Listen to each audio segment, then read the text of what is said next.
Oi, oi, it's your boy, Jack Slack. It's the Jack Slack podcast coming at you on Wednesday morning. And we're coming at you kind of hurriedly because I was browsing the Reddit general discussion, Reddit MMA general discussion thread this morning, like the degenerate fuck I am. And someone said, have they got a fighter as backup for Ngannou or Stipe?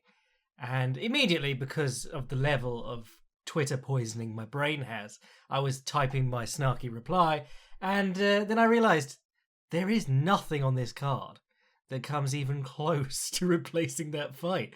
I was looking it down and going, yeah, it's an okay card, I'm quite happy with that. But, your co-main is Tyron Woodley, who's on the cusp of losing his, 16th round straight in the UFC, versus Vicente Luque, who is fun, but people don't care about. Thomas Almeida versus Sean O'Malley, two guys coming off losses. Thomas Almeida on 3 losses. Then you got Gillian Robertson.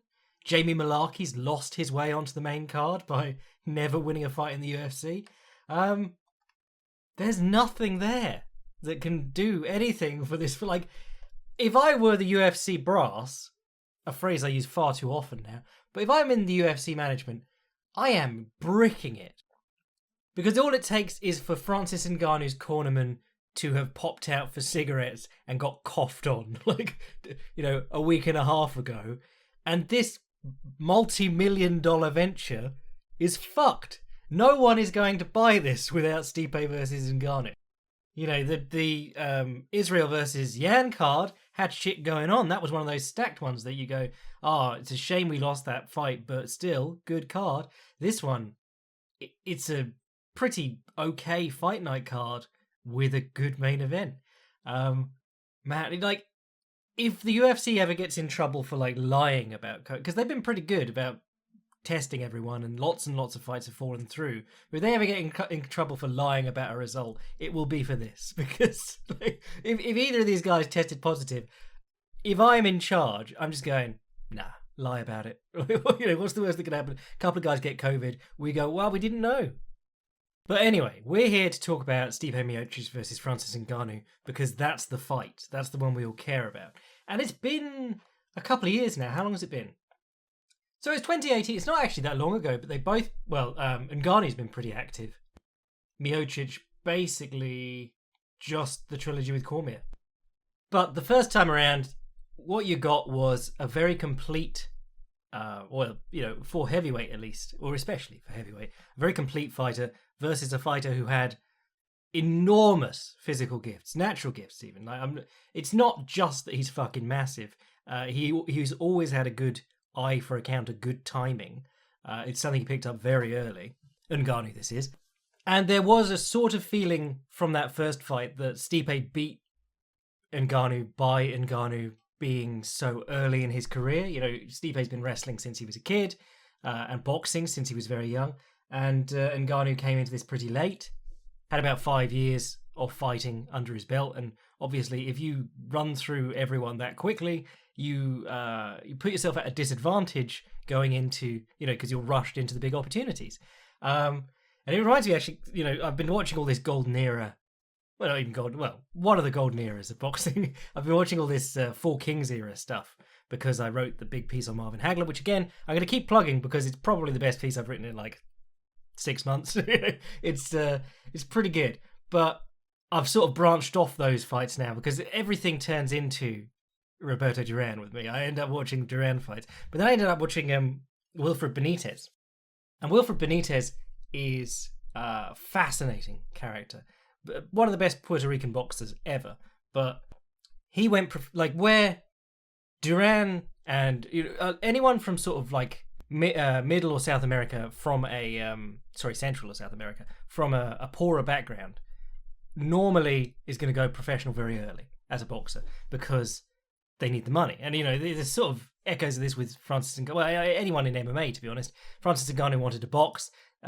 He entered a gym and they were like, no, you should do MMA because you would very quickly become very good at that, rather than boxing where being a big hitter is huge, but there are plenty of heavyweight boxers out there who maybe even if Francis Ngannou is actually the hardest puncher on the planet, he's going to have a real hard time with some of the middle of the pack heavyweights, While Andy Ruiz is currently being thought of as like an absolute bum, he's a guy who had this enormous amateur career, has fought just about every kind of fighter you could ever meet. It's not going to shock him to get in the ring with someone who is big and hits hard.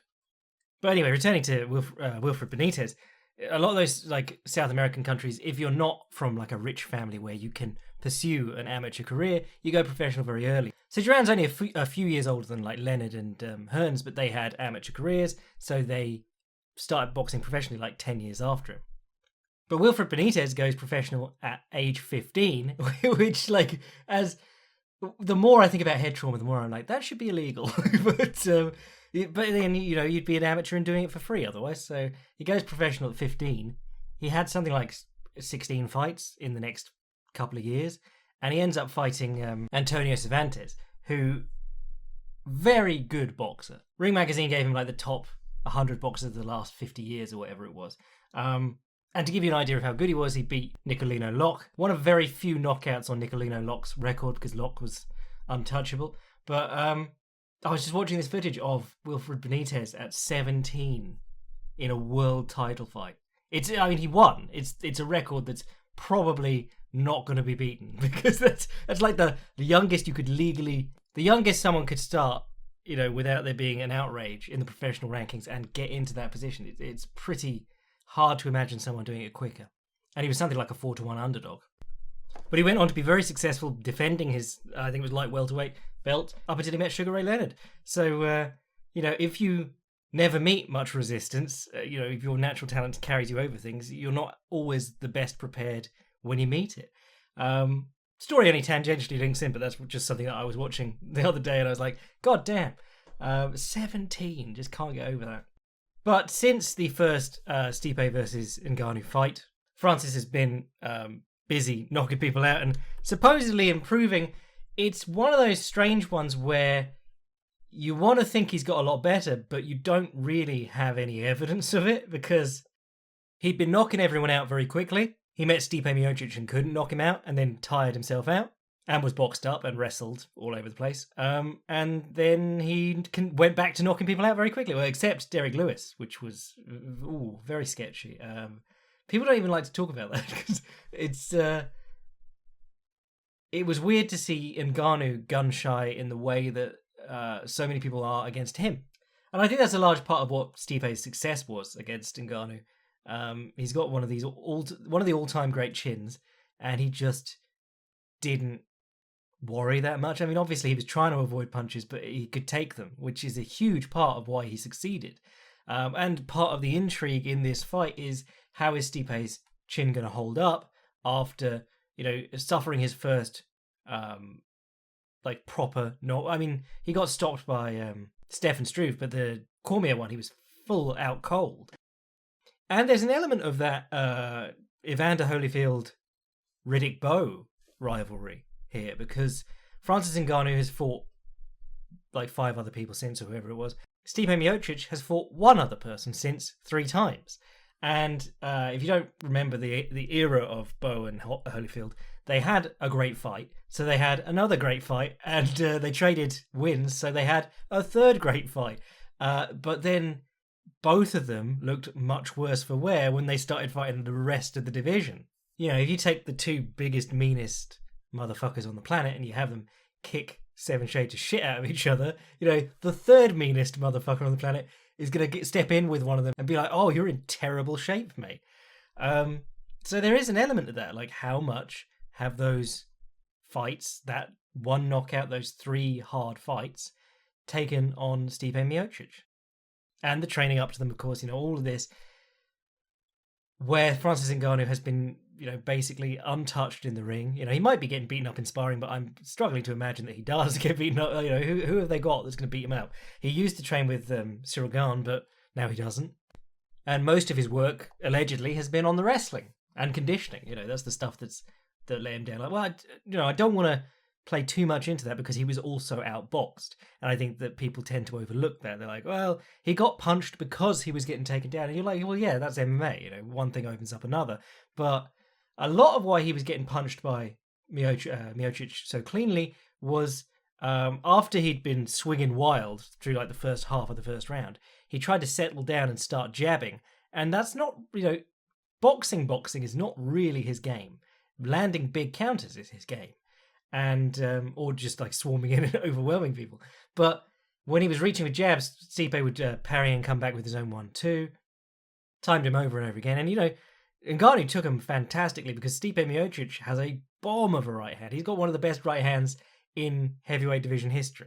But he also has one of the best jabs, and that really helped him out in that one. The wrestling, obviously, a huge part because Stipe took him down and then he tried to build up along the fence, get to one knee and then stand up. And Stipe just held his head down so that he couldn't bring his head back over his hips and stand up.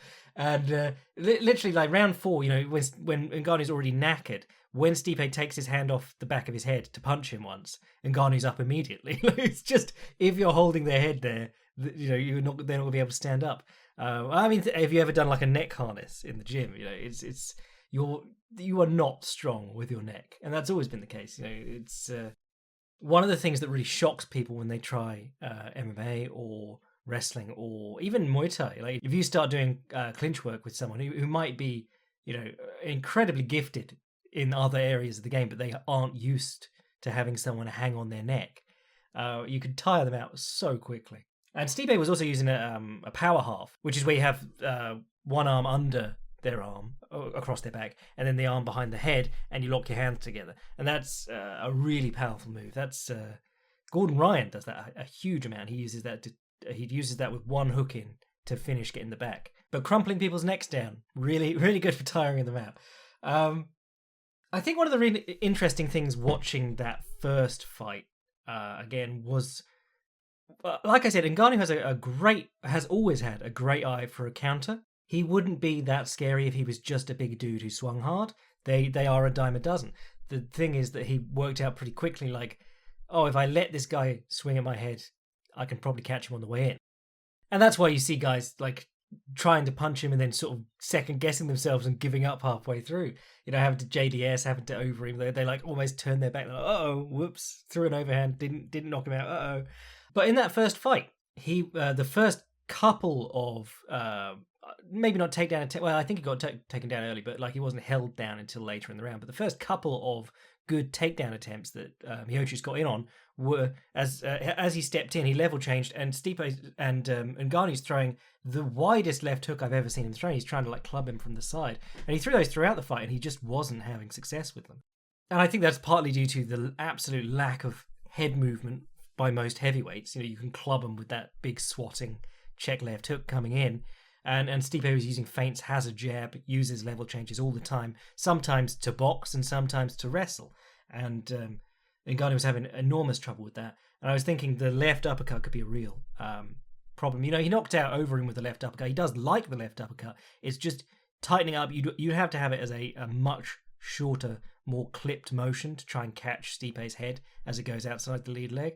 As it was, Ngannou was trying to come across with the right uppercut, basically into his left hip pocket, because that's where Stipe kept trying to put his head. And this links back to the Daniel Cormier, Khabib Nurmagomedov stuff we've talked about in the past, the Abdul Manap Nurmagomedov philosophy. Take the single leg, keep your head outside their lead leg, makes it very hard for them to knee you and very hard for them to uppercut you. Does mean that they can grab a guillotine, which is why, in grappling sports, you're probably best to not use the high crotch if you've got other takedowns.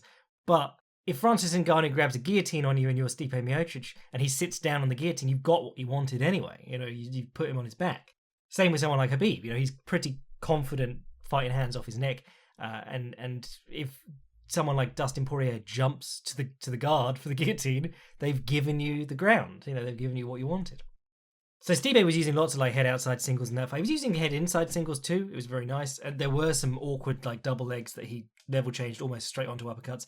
And that was, again, part of the intrigue because he took some nasty punches. He very closely missed some uppercut counters that probably should have hit him. Like a case of timing being ever so slightly off. Or there but for the grace of God goes Stipe's chin. But I think it'd be interesting to see if Ngannou could use the lead uppercut a bit more in the next fight. The intriguing thing for me is, while we haven't seen a lot from Ngannou that's new, he has been like throwing some low kicks and stuff, which he did used to do, but they looked a lot tighter. The thing about Ngannou is when he got to the UFC with absolutely trash footwork, which if you watch, I did a video of it ages ago, but I might put it up again. He used to go, when he was moving towards people, back foot, front foot, which is not the right way to do that. So he'd stand very tall and then shorten his stance and then stretch it out again. And the problem with that is that it sort of takes you out of position to counter. Around the time of like the Arlovsky fight, he's in a longer stance and he's bouncing, which is not usual for a big man anyway. But if you watch like the Dos Santos fight, the most recent Blades fight, he's in a longer stance and he's bouncing and he'll slide back and throw counters that way, and it's a much better position for him. And he did that at the start of the Miocic fight. As the fight wore on, very quickly he comes down off the balls of his feet, which is something we said, like Cyril Gane for 5 rounds will try and fight like this, and he still ends up coming down off the balls of his feet, even though he's really good at it and amazingly conditioned for a heavyweight. It's very hard to stay up on the balls of your feet, especially if you're hitting hard and you're big and you've been wrestling. So he comes down off the balls of his feet and he starts using that weird, awkward footwork where he's just sort of like plodding towards the guy and bringing his feet together every time, and he's just not as dangerous from there. And there's a really interesting moment in the Junior Dos Santos fight where he eats a couple of low kicks and he stops bouncing and he's just sort of like plodding again. He shortens his stance up. It's clearly very uncomfortable with the low kicks. And Miocic landed some good low kicks in the first fight. He was able to use shoulder feint his jab, and Ngannou would load up an uppercut or swing a left hook at the air in front of him. And then Miocic would kick him either inside or outside the lead leg. And I think more low kicks against Ngannou is a great idea. I think focusing on Ngannou's lead leg generally is a great idea, because if it's out there and he's bouncing and he's in stance and ready to counter, you can reach down, snatch up the head outside single or the snatch single like Daniel Cormier always used to do, without giving him the uppercut that easily, or you can kick it and make him pull it back in. When he's standing more square, the jab is more of an option, the right straight is more of an option, and the double leg is more of an option. He ran through on some lovely double legs in that first fight. But I think for both of them, one thing that really stood out in the first fight was a real lack of body work. And not just because they're both big dudes and that'll slow the other guy down. I mean, that's why you want Miocic to do it, because it's just, why not? It's another way to tire him out. But for Ngannou too, like there are so many times when he swings big uppercuts for the head, misses slightly, and then his elbow's open, his hips are open, he's just there to be taken down. If you're hitting the body with like body jazz, the right uppercut to the body as the guy level changes, I love that one. Ricky Simone did that against Hani Yahya, and Gomi did it back in the day. But the benefit of like just specifically the uppercut to the body as the guy comes in rather than the head, you're probably not going to knock him out, but you might wind him. And the important point is you're not going to miss. If you uppercut a guy in the chest as he's coming in, you knock the air out of his lung. I mean, ideally you get the solar plexus, which would be amazing, but you knock the air out of his lungs. You create a little bit of space because you're hitting his body, so you create a little bit of space as you dig the underhook and move back to defend the takedown attempt, and you have the underhook. It's not like if you throw uppercuts to the head and you miss, and they have your hips. But like the body jab, I really like for both fighters here because for Miocic it feeds into post singles. There are a couple of occasions where he steps in to hit Ngannou, and Ngannou throws a counter, and Stipe just opens his hand and palms him in the chest and pushes him back. And people underestimate like how effective just straight hitting to the body is just for moving people. And then you can link that in with the posting on the lead shoulder or chest to lighten the lead leg and pick up the lead leg, which is always good, the old Frankie Edgar post single. But I think the first fight should have taught both men that like the other guy has an incredible chin. Like just don't count on knocking him out in one. Try and fight like you want to kill him in the fifth, or you're building towards killing him in the fifth. I think some of the interesting stuff in this fight is refereeing will probably play. Well, I mean, unless one or the other sparks the other outright, I think refereeing will probably play a fairly interesting role, because if you watch the first fight, there are a lot of instances where Ngannou's on his hands and knees and Miocic is just holding the back of his head and his far hip, and he's just keeping him down, and he's not really working. And all that takes is like I think referees are more reluctant in title fights to do it. But all it takes is for the referee to say action please, okay, get up, you know. And then you've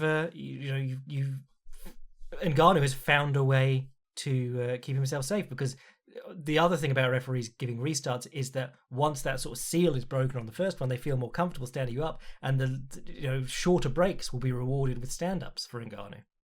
And that's not to say that Stipe just wants to lay on him, but when he was, both hands were occupied holding him down, he wasn't able to hit very effectively. When he was made to hit, Ngannou was able to spring up. And then the other side of this, and I'll probably get some hate from people in the comments for this, but like a number of those Ngannou stoppages, I felt like, it is heavyweight, so guys don't bounce back very well. But I felt like they were quite early in terms of like he knocked the guy down, they're covering up, and he's sort of like wailing on their hands and they're moving. Like I thought Blades was moving quite a bit. Junior Dos Santos was just sort of laying there for it. Velasquez's legs had gone and he'd screamed, so the referee had to step in. But what I got from it was like you don't see an awful lot of Ngannou following up and finishing people, or having to do that. And part of that's being a huge puncher, obviously, but reputation helps with getting people to stop fights. As Mark Hunt, some of those walk-off knockouts, I always thought like, I think maybe you were saved, and I think this was Ngannou too, I think maybe you have been saved a Carwin Lesnar situation, which is something that might happen in a title fight. If he'd been made to keep beating on Curtis Blades' arms, I don't know how good he is at, obviously great finisher in terms of getting knockouts, but like when I say great finisher, I like following up on a hurt opponent. I don't know how great he is as a finisher in that sense. And I think it'd be very interesting, because if he knocks down Stipe Miocic and the referee looks at Miocic moving, if the referee looks at him moving and he's moving like Blades was, just trying to keep scrambling and still getting hit, but on the arms and turning around and trying to face him. If the ref lets him have the benefit of the doubt, I fucking hate the benefit of the doubt. Benefit of the doubt is an excuse to never punish anyone for eye jabs. But if the ref gives like the champion's chance, and refs shouldn't be thinking like that, but some of them do. Doesn't Ngannou gas himself out trying to finish? It's weirder things have happened, and the Carwin Lesnar fight is the perfect example of that. Monstrous hitter lands his punches early. The referee doesn't want to stop it too soon. He was like, "Oh, give Brock the chance. He's the champion." And Carwin exhausted himself beating on Brock's arms. And it seems to be like entirely up to the whim of the ref whether blows on the arms of a fallen opponent are enough for a stoppage or not, because they're landing on the arms. So there's a whole lot going on. Like, how has Stipe aged? Can he still take the blows? How much of Ngannou's performance in the first fight was down to the way he fights and his gas tank? How much was an adrenaline dump? How can he avoid that again? Or how has he worked to mitigate that this time around? How's his wrestling technique? How will the referee react to Stipe just holding the dude? Tons of shit going on. It's an interesting fight. And then after that, like, what do you do if you're Stipe and you win? I suppose there's the John Jones one. But at some point, you're going to be fighting like Derek Lewis. And he's the third best heavyweight in the world. So, there's just not an awful lot going on there. Which I suppose is why this matchup is so lauded at the moment, because there's no one else. Cormier's out. It's just Stipe and Ngannou, and then Lewis if we're really desperate. So what else is going on in this card? I'm planning to do something like a little short video on Almeida versus O'Malley, but we'll talk about it a little bit because it's a strange fight.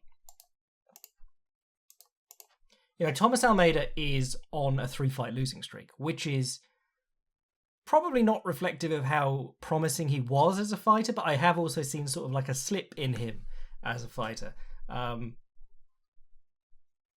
Whereas Sean O'Malley is, I suppose, in a similar situation, in that he's an ultra-hyped prospect who fucking blew it in his last one.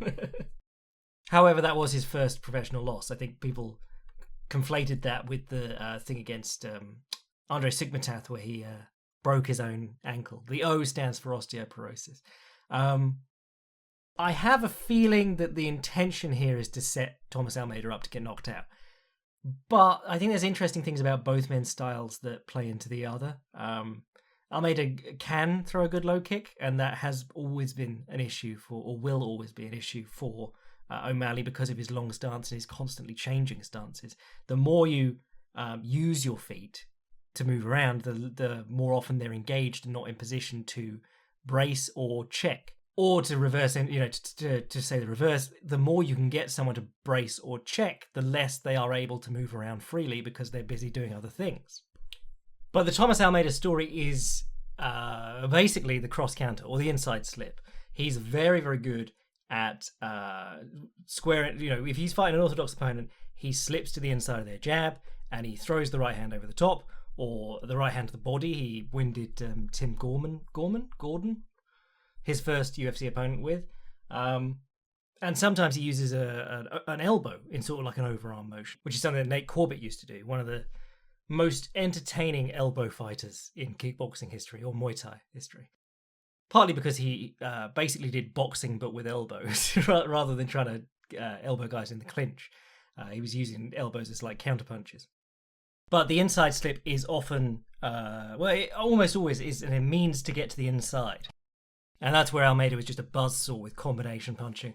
Lovely liver shots with his left hand. Great right uppercut. Just basically overwhelmed people. I think he's from shootbox or what shootbox, what is left of shootbox after Cordero left. But yeah, he's sort of like a more scientific way of just running straight in on people. The issues he's had have been with people who can feint him into these reactions. Or keep him on the end of straight blows. And his last one against Martinez, he had a lot of trouble with the southpaw. The feinting, like Rob Font really gave him a horrible time. But even against like Tim Gorman back in his UFC debut, if he can't get the timing down, he does just sit on the end of the other guy's jab. And Tim Gorman was able to hit him with loads of jabs, even between getting countered. So if you can get him, if you can fake him out, make him second guess himself, swing for nothing, that's always a good example, a good way to fight against him. Rob Font really picked him apart like that. He'd skewered him with a couple of jabs, used feints, and then he'd feint and like duck under the overhand that he knew was coming or the elbow that he knew was coming, and hit him with the right hand of his own. Made him second guess his own counters, and then jabbed him a lot, and then. The big knockdown in that fight was like he got Almeida swaying his head to try and avoid the jab, got him to lean down to one side and hit him while he was there. One of those like Remy Boyansky versus the Reem, when they're bent over and you just turn their chin with a little straight right. But that fight was a clinic in how to fight Almeida as an orthodox fighter, and then Martinez as a southpaw. That closing to almost chest to chest, swinging at each other distance, the infight is part of what Almeida likes. Closing to that distance, we talked about this before, but when you're both in orthodox or southpaw stance, both of you in the same, your stance is your lead legs just glide alongside each other. There's nothing physically obstructing you from getting close enough to the opponent until your chest touch. The first thing you're going to feel on your leg is like his balls on your thigh. If you have a southpaw versus an orthodox, often those lead knees collide, and even when you get to the inside position, it's not a symmetrical position. So guys who stay in like a nice long bladed stance, they can keep you out of that infighting range with a bit of movement, maybe the odd stiff arm. If they just keep their stance, they don't have to ever go chest to chest with you or square up and give you those nice combination punches that you want. And that's what Martinez was able to do. So you saw in that fight, Almeida against the southpaw was doing a lot of sort of swinging and running in, because where he's used to being slightly closer to begin with anyway, because Martinez is a really skilled kicker and kept the range well. So he's often against orthodox fighters and he's closer in. He's like on the end of their jab. The opponent in MMA, dudes will almost always step on their jab anyway. So they'll move into him as he's slipping and stepping in to throw the right hand across the top, and then he's on top of his man. Whereas against Martinez, he was having to do like he'd throw his right hand and he wouldn't even be close enough to start throwing follow-ups. So he's just sprinting after Martinez. And Martinez kept dropping off to his left and throwing that left hand. A bit of a loopy shot, but you think of guys who are good at that counter where you drift back to the open side and throw over the opponent's rear hand as a southpaw. It's Conor McGregor, it's Sean O'Malley is pretty good at it. It's the guy you don't want to be sprinting in on is the guy with the good pull counter and the good open side counter, and both of those O'Malley has. So I think for Almeida, in his last fight, he was trying takedowns. They were asking him to try takedowns, and he's achieved no takedowns in the UFC. Still hasn't. So I don't know how to consider that a threat against O'Malley here. But I would say kick low, kick hard, kick often. And he doesn't really change stances. But what I said before the Vera fight was, if you're dealing with somebody who changes stances all the time, change stances with them. If you're comfortable doing that, just because it messes with them. Because if I think I said this on 2 episodes ago, but if I'm a switch hitter and you're orthodox, I know when I go southpaw, I'm fighting an open side battle, and when I'm orthodox, I'm fighting jabs and low calf kicks to the lead leg. But if every time I change, you change, or sometimes when I change, you change, it gets a bit more complicated. The Vera fight is a great example. He just didn't look anywhere near as good picking his openings because Vera was floating between each stance just as often as O'Malley was. And for O'Malley, lots of feints, lots of straight hitting. Martinez had a ton of success with the... we've been talking about how the jab and the straight are a real issue for Almeida, but Martinez had a ton of success with front kicks, just good straight kicks to the body, because there's not really a way you can slip it. Almeida was trying to parry it across and come back with things, but he wasn't fast enough to close the distance. I think it's a really rough fight for Almeida. I mean, if I've not made that clear already, but imagine being on a 3-fight losing streak to good fighters. I mean, Martinez isn't a name, but he is a good fighter. And then the UFC is yes, we want to give you the guy that we want to hype up. You look at that going, it's I knew a couple of guys who fought in Bellator, and I was like, have they ever offered you the Venom Page fight? And they said no, and I was like, well, then they think you're good. I think this is probably... Oh, I wanted to say the second best match on the card, and it is, but if I say it, it'll get cancelled like that fucking Riddell Gillespie fight last week. Then you got Tyron Woodley versus Vicente Luque. Now this is, if anyone can get an interesting fight out of Tyron Woodley, it's Vicente Luque, because Tyron Woodley's going to stand on the fence. Vicente Luque's going to go forward and try and hit him. He's probably not going to attempt too many takedowns because it's Tyron Woodley. So Tyron Woodley won't suffer the consequences of standing on the fence from a wrestling perspective or being a smothered perspective. Vicente Luque, very hittable, and also doesn't really get going until he's been hit. So if Tyron Woodley never hits him, we might get a really bad fight here where Vicente Luque never gets going. But I just... Why is Tyron Woodley so high on the card here? It would be one thing if... There are a lot of people who still regard him very highly, but it's not like he's been doing well and losing. He's been doing nothing and losing. It's been a case of... he's saying to his corner, I can't pull the trigger. His corner is saying, give us combinations, and he's never thrown combinations. He has so clearly lost a step. And, there are people who really hate Woodley and will just be like, well, he's always been bad. He just won the title and defended it by accident. But there is such a difference between, the sort of low output guy who beats Stephen Thompson and Kelvin Gastelum and people like that, and just this guy who can't do anything. It's quite sad, but again, I don't want to see him fight good guys and lose. I'd rather you just put him on an undercard, put him in with someone who just really isn't great. I mean, Vicente Luque's a bit of a step down in terms of stylistic difficulty and ranking, but he's still a tough dude. Other good things on the card. I mean, Jessica Pene's coming back from 2 years absence due to USADA on a 3-fight losing streak. Last win was 2014. One win in the UFC, I think. Got a title shot off it. Very, very strange. I mean, that is... I know that there's stuff going on with why she was suspended. She tried to bring a lawsuit against USADA, I think. So I'm thinking maybe they're not cutting her just in sort of please don't actually sue us way. But she's fighting Hannah Goldie, who I only really know because I've seen people be super thirsty about her. And she lost her last one too. She was going to fight Loma Lookboonmee, and that was cancelled. So not really a fight you need to worry about. Alonzo Manyfield's on the card, fair enough.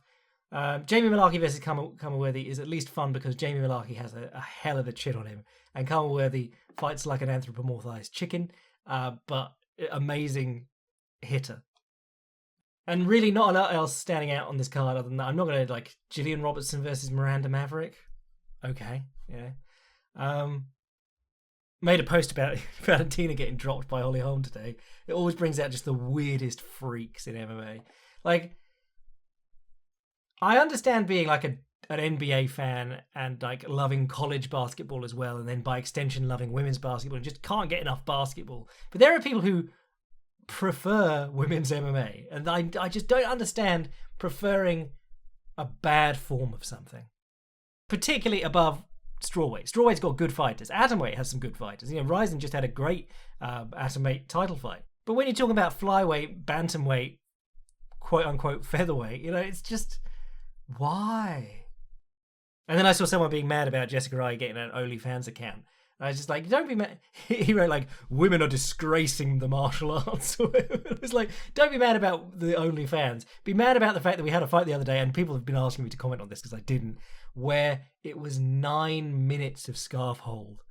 And at the end, they were still fighting, and the guy goes, I'll follow you home, bitch. And I couldn't see which one it was, but either is hilarious, because I'll follow you home and hold you down in a scarf hold, or I'll follow you home and you'll scarf hold me again. Like, just didn't make no sense. Fucking head and arms. Like, the scarf hold is the head and arm on the ground. And if you're under like a really good judoka and they can actually use it, yeah, it's a threat. You know, you can finish people with arm bars with the legs, Americanas with the legs. You can move to mount if you're good. You know, if you're a good grappler, you can transition to other side controls and dominant top positions from the scarf hold. But this lass was just the epitome of bad women's MMA. She just held the scarf hold and like used her free hand to throw the occasional pity pat punch to the face. And then the other lass couldn't do anything about it. But anyway, we won't do a question today. I'm going to go do like a little Filthy Casuals guide to Almeida versus O'Malley. A petite guide to Sean O'Malley versus Thomas Almeida. If you want to send an email to the podcast, jackslackpodcast@gmail.com. If you want to see what I'm writing at any time, fightprimer.com. If you want to become a Patreon boy, get all the extra Patreon stuff, and read The Tao of Hagler, Switch Hitting and High Socks, sign up to the Patreon. I am your boy, Jack Slack. God, I hope I get this up before the cancellation at least. Ideally, the fight goes through, but at least get this up for a couple of hours before Ngannou versus Stipe is cancelled. Knocking out world-class fighters by flailing like a bum, bless.